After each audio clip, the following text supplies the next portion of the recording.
Hello. Hello. Hi, Robert. Greetings. Blessings.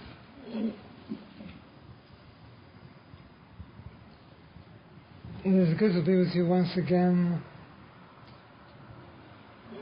We have a few new people here. Welcome. Some of you have come here to hear me talk, or to listen to a good sermon, or to some philosophy. I do not do these things.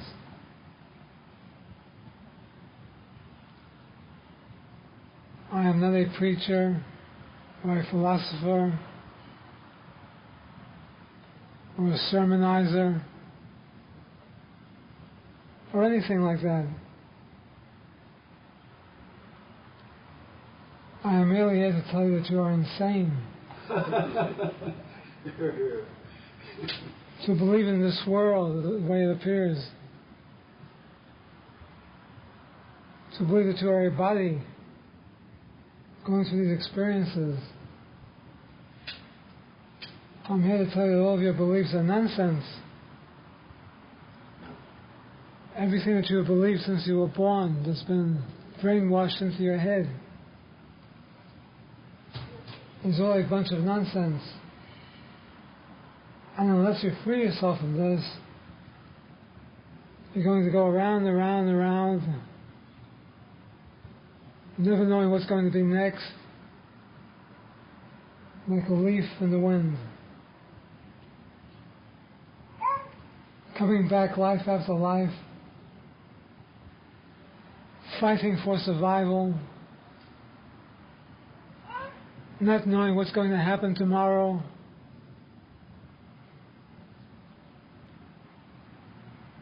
watching the news on television, seeing all those dastardly things happening in this world, man's inhumanity to man, worrying, fretting, going through the whole thing, as most people do. The good news is you do not have to do all this. The good news is that you do not have to suffer in any way, shape, manner. You can become free if you want to. You can awaken to your true self, which is perfect harmony, peace, and joy, if you want to. You can become perfectly happy without any change in the happiness. To have total unalloyed happiness forever. If you want to. But you have to pay the price. The price is giving up your ego. Killing the mind.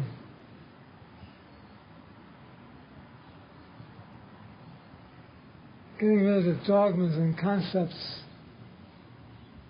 preconceived ideas that you've had for years and years.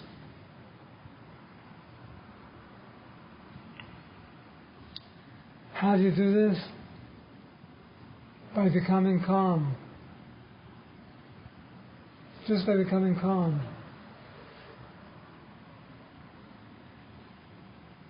If you can truly become calm, you will be able to overcome every handicap you've ever had. You will be able to find a peace which passes all understanding. If you truly learn to be calm, the whole world will be yours.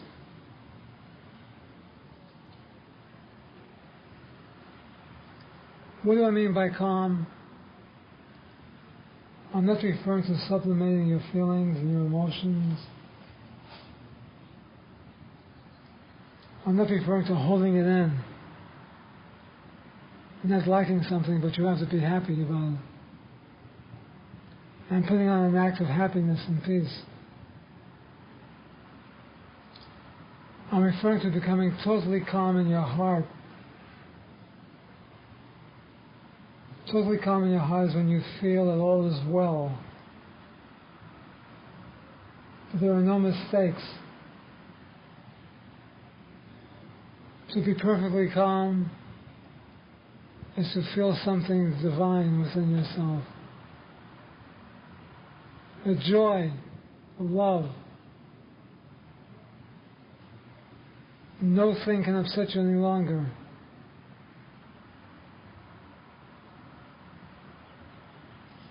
Your whole body is perfectly calm. Every cell, every tissue, every atom is at peace.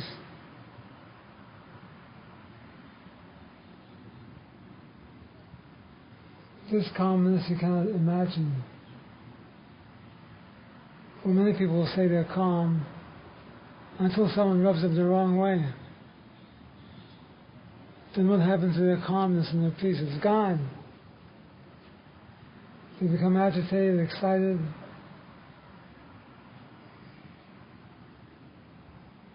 Perfect calmness is when you do not change. No matter what you see, no matter what's going on around you, you stay relaxed, peaceful. You may say that this is impossible to do. On the contrary, it's not.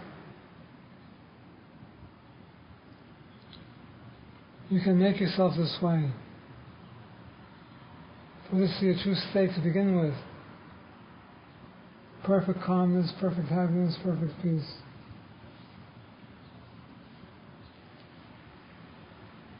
There's an interesting story about Ramana Maharshi that illustrates this point. When he was living at Skandashram, which is up in the hill in Arunachala, in those days there were many people, sadhus, living in the other caves above him. Before he arrived at Skandashram,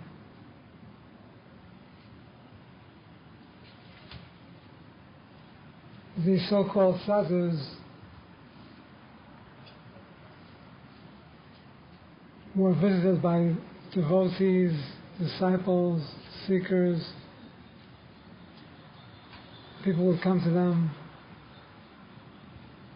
give them food, give them money. But when Ramana Ashram occupied the cave, he was different. He didn't care if anybody came to see him, or whether they gave him food or anything else.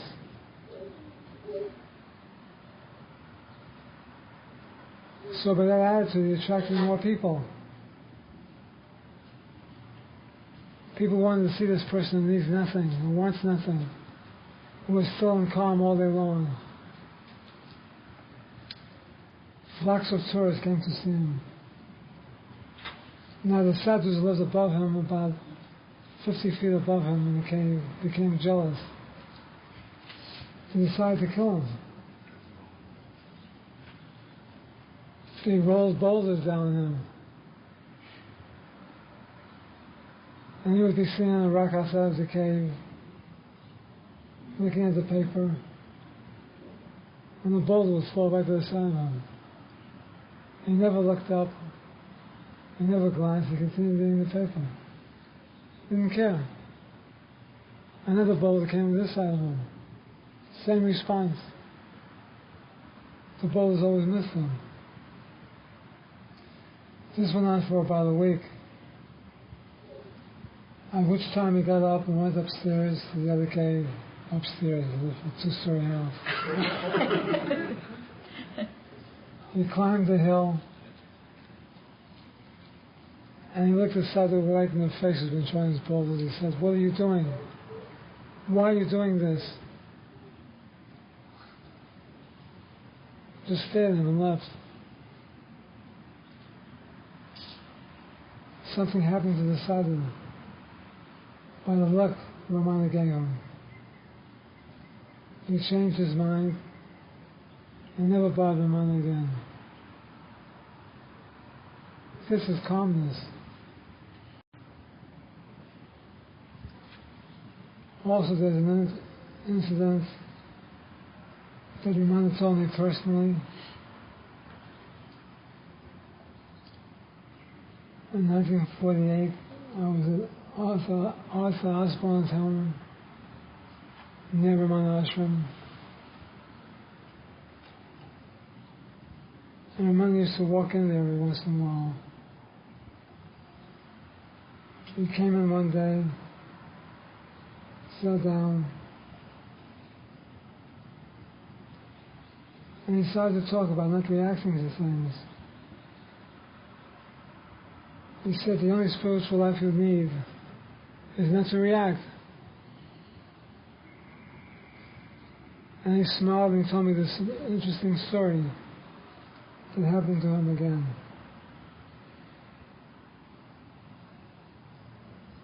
Back in the 1930s,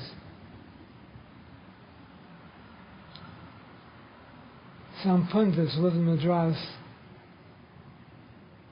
decided that Ramana should not remain in Arunachala, but that he should come to Madras, where many people can see him and be with him.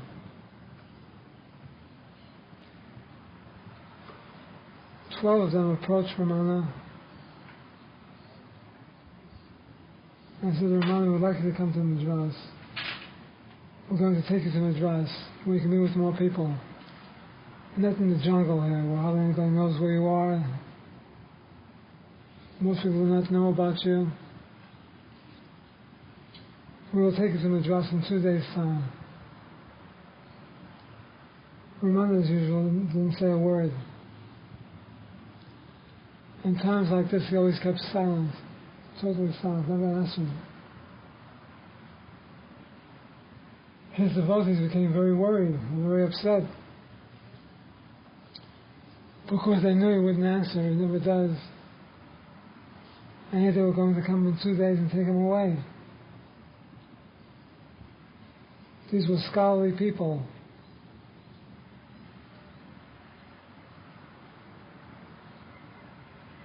When they left, they asked Ramana, what have you done? By not answering, you've agreed to go to Madras with these people. He just smiled and he said, don't worry. 2 days passed. The devotees were biting their fingernails. They wanted to lock the doors of the ashram.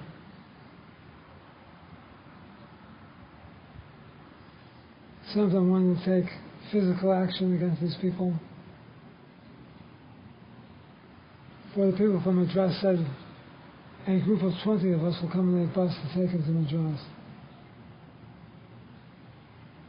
They were supposed to be there at 4 o'clock. They never showed up.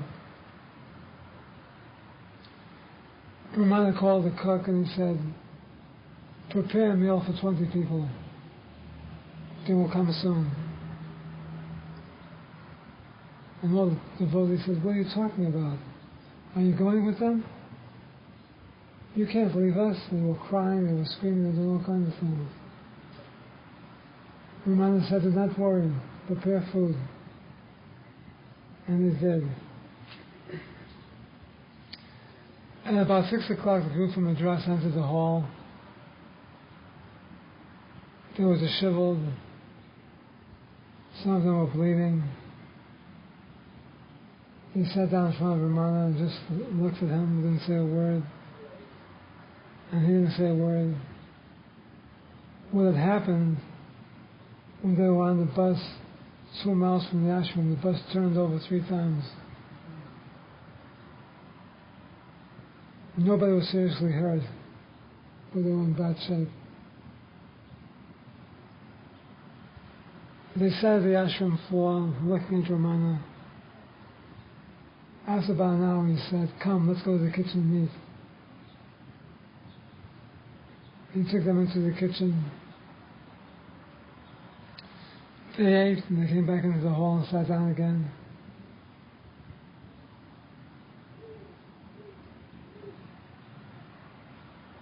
After 2 hours of sitting, they got up and left and went home, and nobody ever heard of them again.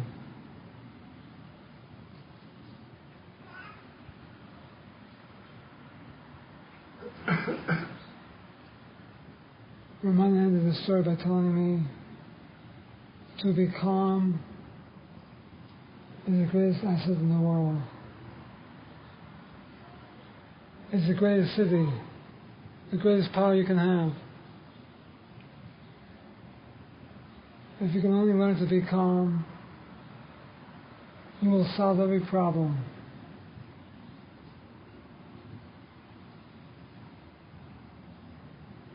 This is something we must remember. When you are perfectly calm, time stops. There is no time. Calmness stops. Samskaras stop.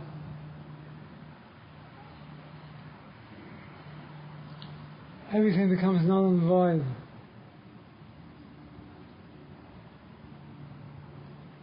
For when you are calm,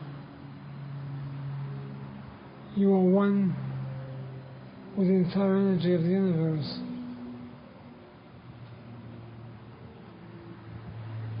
And everything will go well with you.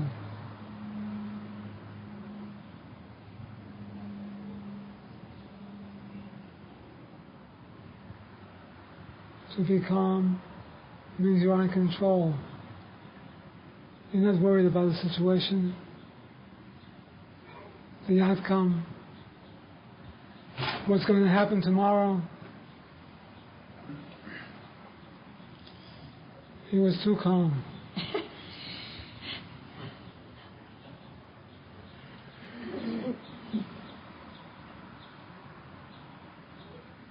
To be calm means everything is all right. There's nothing to worry about, nothing to fret over.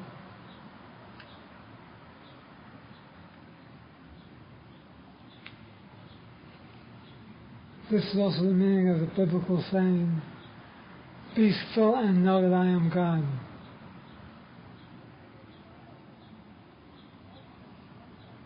To be calm is to be still.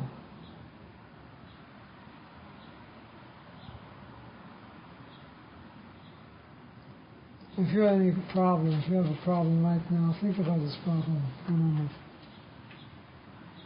If there's anything wrong with your life, think about this for a moment. As you become calm, peaceful, the problem will dissolve of its own nature.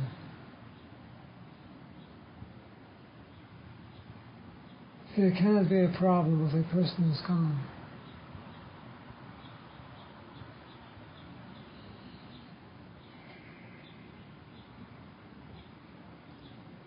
It makes no difference how strong your problem may be.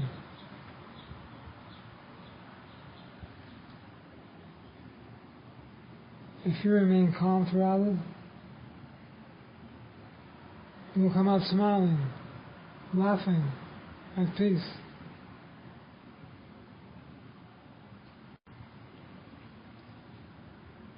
To be perfectly calm is the same as self-inquiry. When you ask the question, who is upset? Who feels discouraged?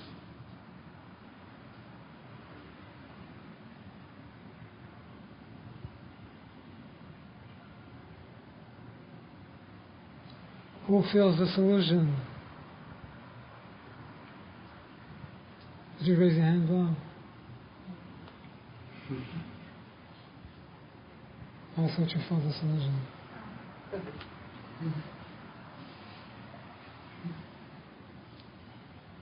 When you inquire within who feels this, the feelings begin to disappear. Just from the inquiry, which is really interesting.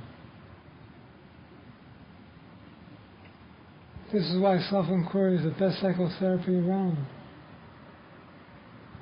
Cheapest, because you can do it yourself. Whatever happens in your life, it makes no difference what it is, how serious it may be. Merely inquire, to whom does this come? Who's going through this? Who's feeling this? It's the same as being calm. For once you inquire and you ask this question, something happens within yourself.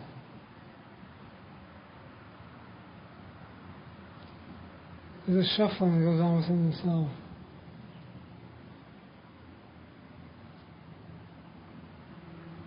The nervousness, the stress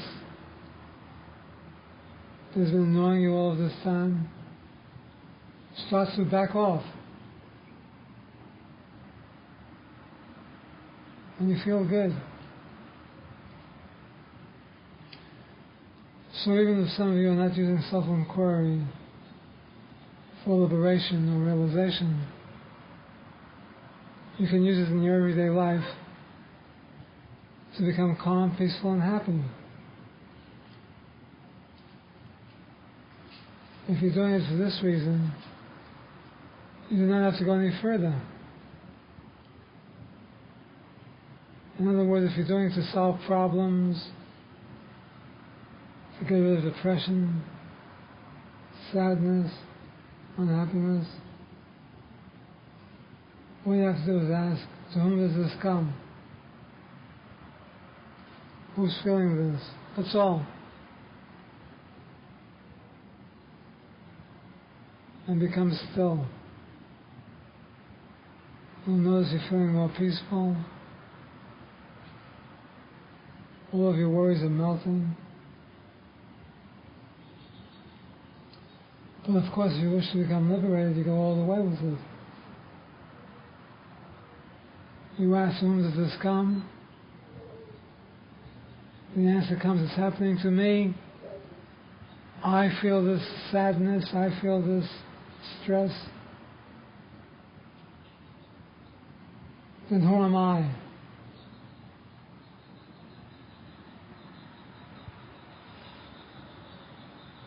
Who am I? All of the time understanding and realizing that this I we're talking about, not you. This I is the ego, the mind,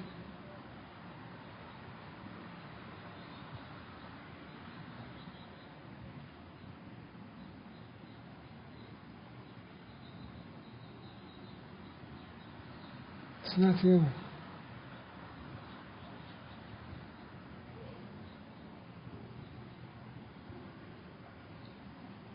The ego is a knot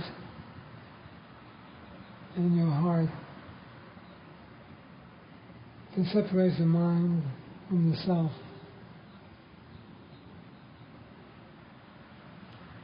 When you follow the I thought back to its source, the knot becomes untied. When the knot is untied, the ego and the mind rush into the heart.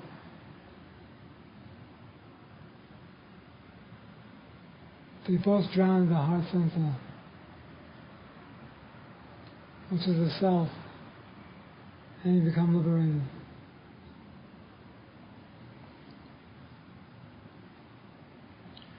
When you say, who am I? You're really asking, where does the I come from?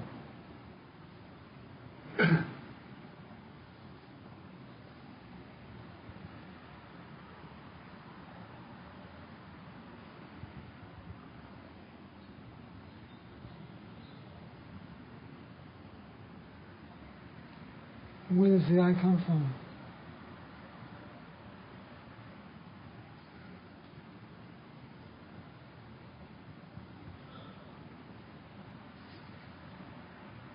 If you do this correctly, you will soon discover there never was an I to begin with.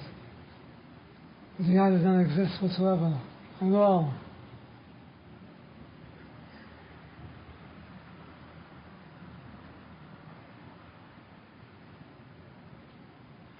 And you will be free.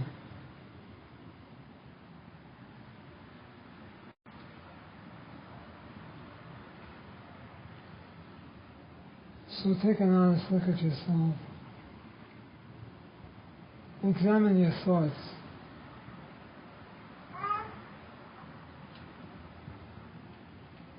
Realize you've been thinking like this for years and years and years.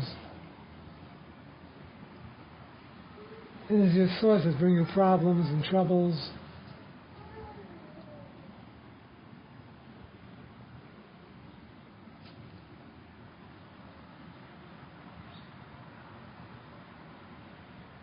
You might believe that all this time thoughts are necessary. You have to have thoughts. You couldn't exist, you couldn't function.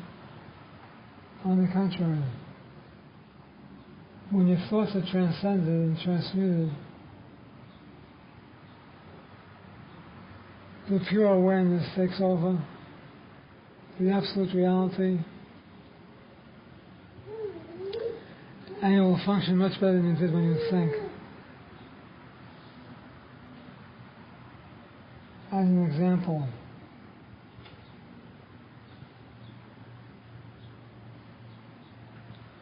that little baby does not have to think.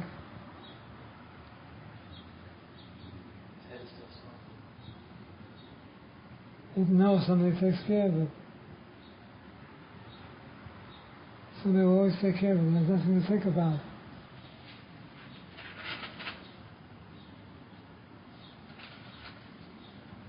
It has an inner faith that is unconscious. That will always be taken care of.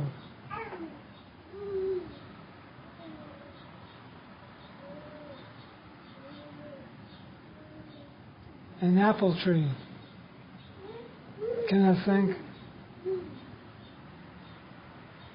yet beautiful apples grow. Imagine for a moment, if you will, an apple tree that can think. And it's like us. We look around and we say, I don't want to be near this tree. It's a different color than I am. I don't like it. I don't like these flowers around me. I don't like the color of my apples.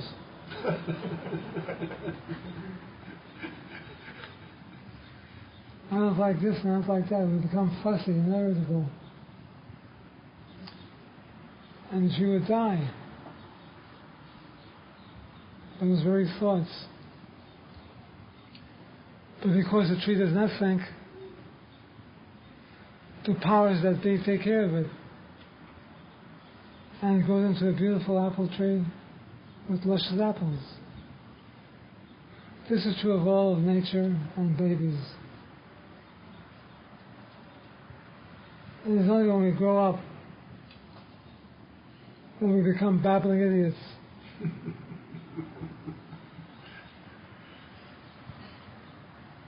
And we start judging, choosing, coming to conclusions about good and bad, right or wrong, this or that.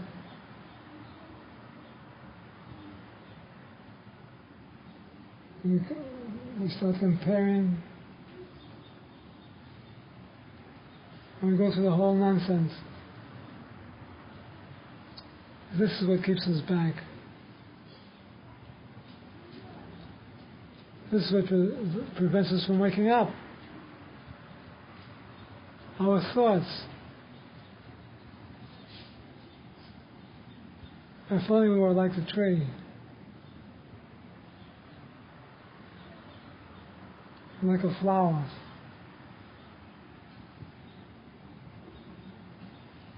It grows wherever you plant it. It doesn't say to you, I'd rather be planted across the street, somebody else's garden. It accepts whatever is done to it and goes into a beautiful flower.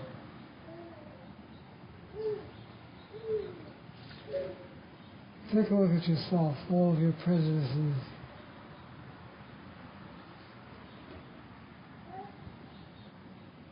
All of your dislikes. all the things you believe are wrong with the world. Who are you to believe anything is wrong with this world? Did you create this world? You have absolutely nothing to do with it. You find yourself as a guest.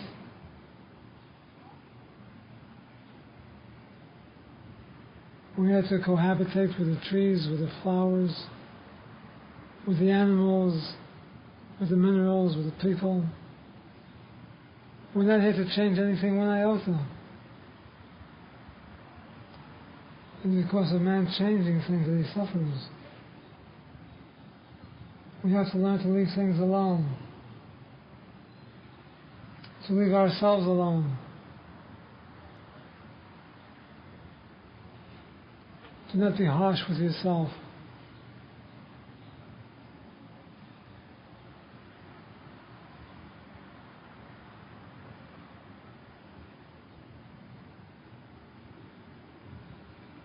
Start practicing this.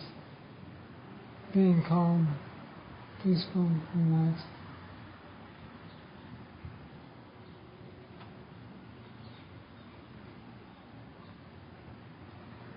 Close your eyes for a few moments.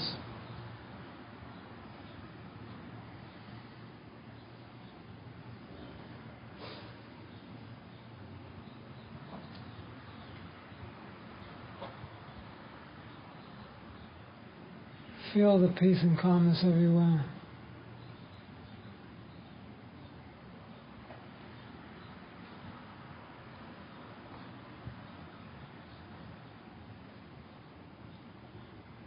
Understand the whole universe is simply a reflection of you. Your eyes are closed, there is no universe.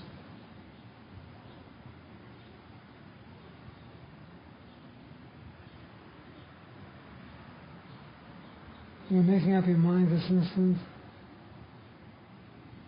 that nothing in this world will ever disturb you again.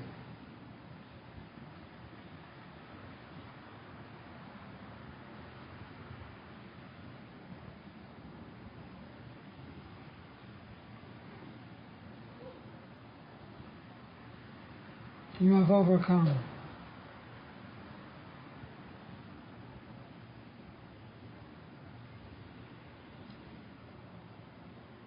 You understand who you really are now.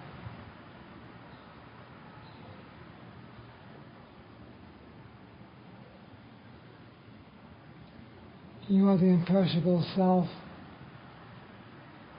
all-pervading joy and bliss.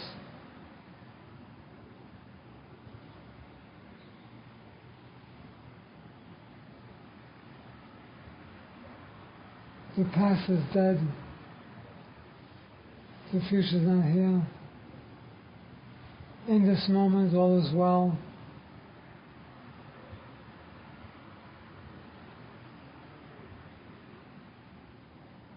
In this moment, you are peaceful.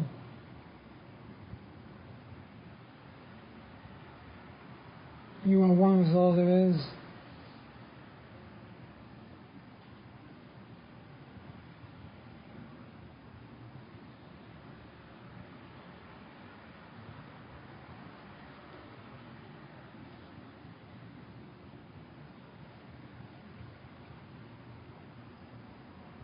Whatever needs to be resolved is resolved.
It is now time to play Stump the Guru. Do we have any stumpers?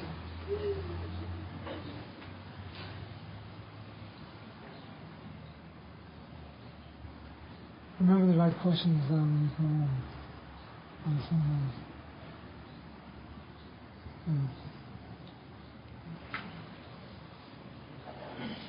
No. Just questions, please. That's all it says. Maybe they are under the steps. No. I think that basket's sitting on top of them, probably. People. Feel free to ask questions. Robert, what is the role of spiritual experience? Most of the spiritual paths, the yoga paths, they all seek experience as a goal of realization or a means to the goal, and yet there are some paths that say all experiences are not the goal and it's just a distraction. In truth and reality, there is no goal. For whom is there a goal? Only for the mind to work itself out. But if you can use the wisdom that you really are and just unfold immediately and spontaneously, there will be nothing else you have to do. All you have to do is wake up, awaken to the truth that you are omnipresence, that you are absolute reality, that you are pure awareness. There's no goal. When you search for a goal, it never ends. There's no end to the goal. It's like when you have a goal to buy a house. You save your money, years pass, you finally have the nice house that you wanted all of your life. But then when you're in the house, you have to buy furniture, you have to decorate it, you have to pay taxes, you have to do all sorts of things with your house. So that was only a short goal. And pretty soon you want a bigger house. So you have another goal. It never ends. It goes on forever. Human beings are never satisfied. No matter what they achieve or what they have. We are taught to go after one goal, and then another goal, and this is life. But there's no happiness involved. There's no peace. So I say to you, do not look for goals. Know the truth, and the truth will make you free. The truth is you're already that. Everything that you're looking for externally is really within yourself. Like when you're having a dream. In the dream you have goals as you're growing up. To buy a new house, to buy a new car, to buy land, to get married and have children. You have one goal after the other. And then you wake up. There were no goals at all. It was all a dream. You were awake. You were pure. You are consciousness. And so this is us in this life. We strive, we go searching for goals, to meet our goals. For what? It doesn't bring us happiness, it doesn't bring us peace. It may bring us temporary happiness, temporary peace.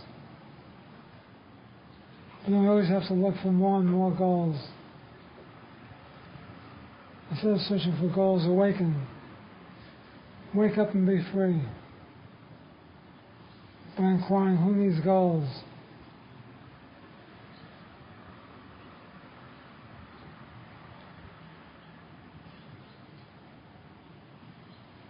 Experience doesn't play any part at all. Experiences come along the way, but they should be ignored or just... Experiences seem to play a part for the human being. You learn from experience. But you go through other experiences, they never stop. Spiritual experiences. Spiritual experiences makes you go from one path to another path. It makes you study one thing and another thing. It makes you run here and run there. It makes you do all kinds of things. The only spiritual experience you should have is total freedom. And you have total freedom, you don't need any other experience. Just wake up entirely, and there will be no more experiences. Wake up now. Do it. Wake up to what? To the self. To nothing. And you'll be filled with joy and filled with happiness and peace.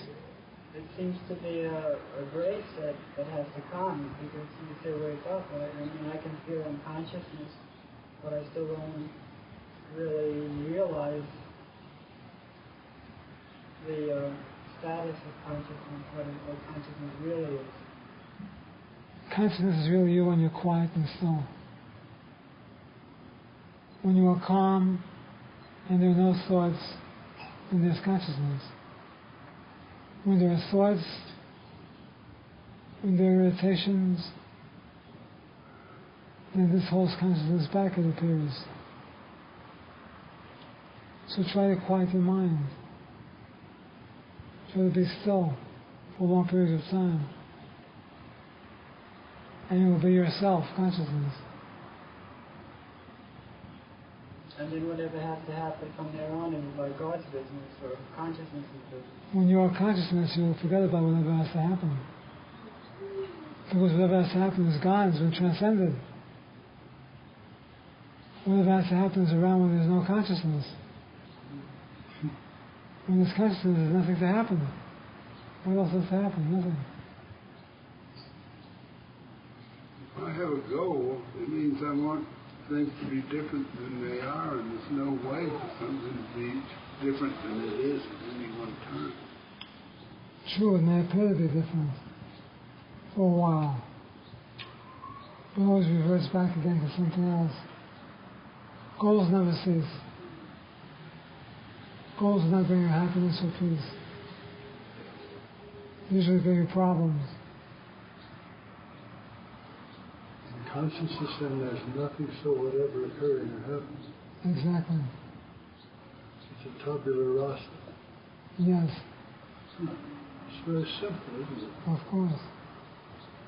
We're already that. Why do we seek it? This is our true nature. And the way to go about it is to keep quiet. Stop the mind from thinking. Do whatever you have to do to quiet the mind. And who is it that's supposed to stop the mind? The ego that doesn't exist. How can something that doesn't exist be gentle? Or it appears to exist. Like If it doesn't hypnotism. exist, it can't do a damn thing. Of course not. It can't do anything at all, it never has done anything. Well, then why do you say you have to stop the mind with the ego's action? Well, I'm speaking as a human being to a human being which doesn't exist. Thank you. You look pretty good, too. As long as I'm talking, I have to use these terms. Mm-hmm. But they don't exist. I don't have to. You just hear me talk and say something. So I say something. Silence would be better. Silence, I got a lot of complaints. You have a tough job. The last 2 Thursdays ago, I was silent for about an hour. I had about 7 telephone calls. I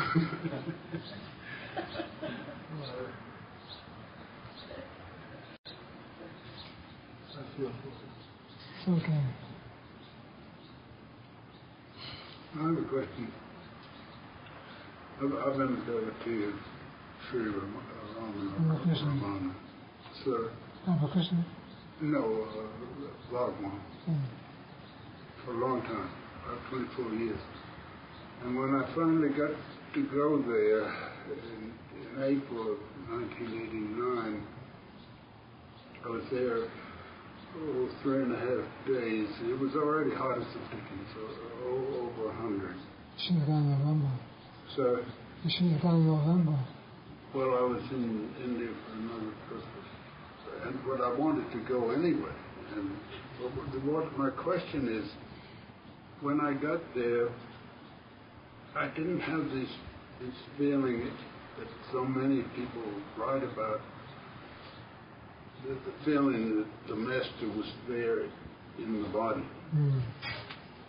And a lot of the writings make it sound as though if you don't have this feeling, these real strong vibes, that you're lacking in spiritual growth. But I did not. But I didn't feel bad about it because I realized that if I were to have those feelings, I would have. But what happens, happens. And there were two statues of him, the black marble. I think it's called the black marble. I found them very moving. And also I walked up to Skandashram, long feeling from just being. And I should have gone down to Vera Paksha, the other cave farther down. I didn't. It's not the first thing I haven't done in my life that I wish I had.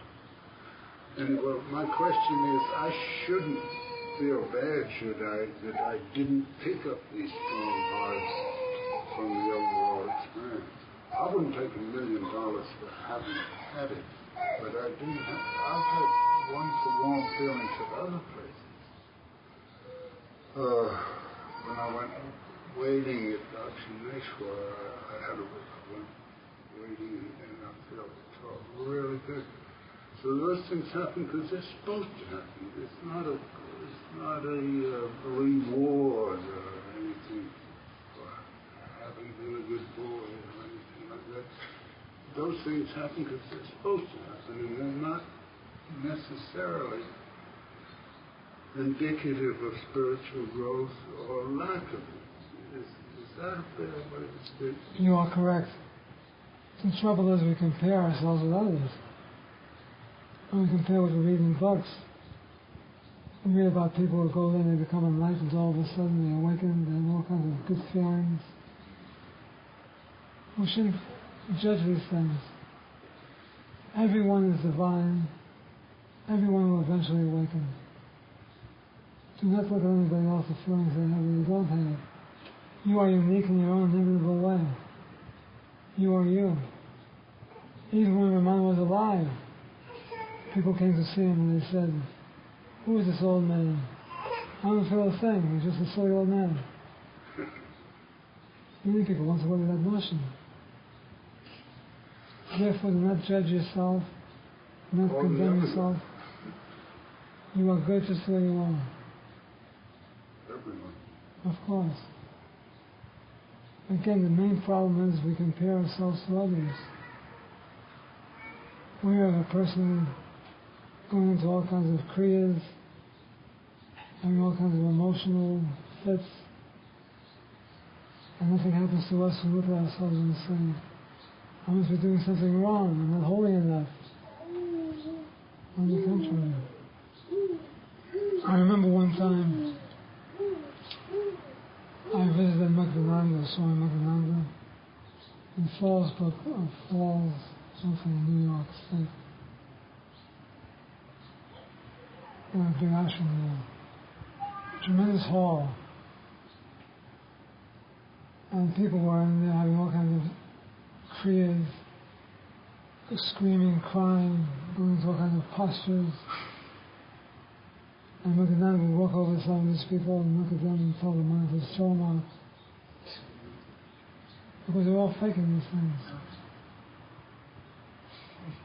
They're all going on with all kinds of nonsense. Everybody's different. As long as you are true to yourself, you'll be okay. That's all that matters. Be true to yourself. A little selfish, but Yes.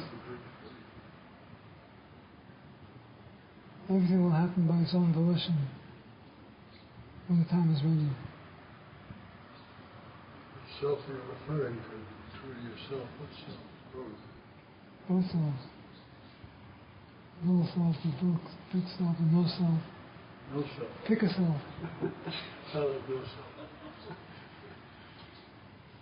Is it a special blessing to go to Ramana Ashram if you have the opportunity? Not really. It depends on the maturity of the person. It depends on the background of the person. If a person is a Christian, it would be better they went to see Christ someplace. And they visited a Catholic church someplace where there was a statue of Christ. I mean, a person who's been into Advaita. Advaita and Ramana are one at the same time. But it's a special blessing for you to be yourself. Just being you is a special blessing. Just being who you are. So it's not anything auspicious to visit Ramana? Yes and no. That's a direct answer. It's beautiful to be there, to see everything, to see the shrines, the samadhi, always in turn, to sit in the hall for meditation. This is good for some people. For some people it's not necessary. Everybody is different. And again, do not compare yourself with anybody else. Imagine that you're the only person alive in the whole world. There's nobody to compare yourself with. What would you do then? You would just be you. So be you right now. Be yourself. And you'll be free.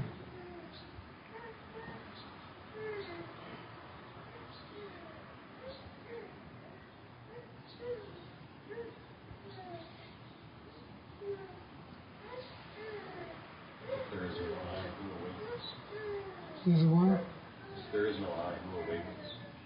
There is no I who awakens, no. That I never existed.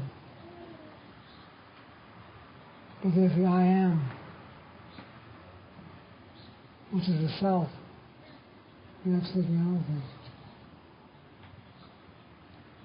And even that is doubtful. It's what? Doubtful. Do it all. Do not get caught up in words. Go beyond the words. Into the silence. Where true reality exists. Self awakens to itself, but it was never a city. Exactly. There's no one to awaken.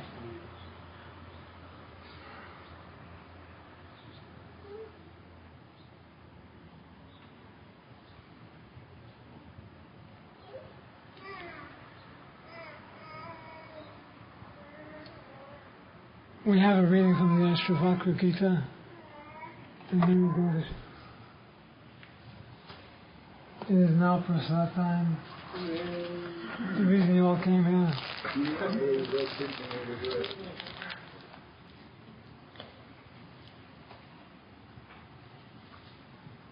Oh, how nice.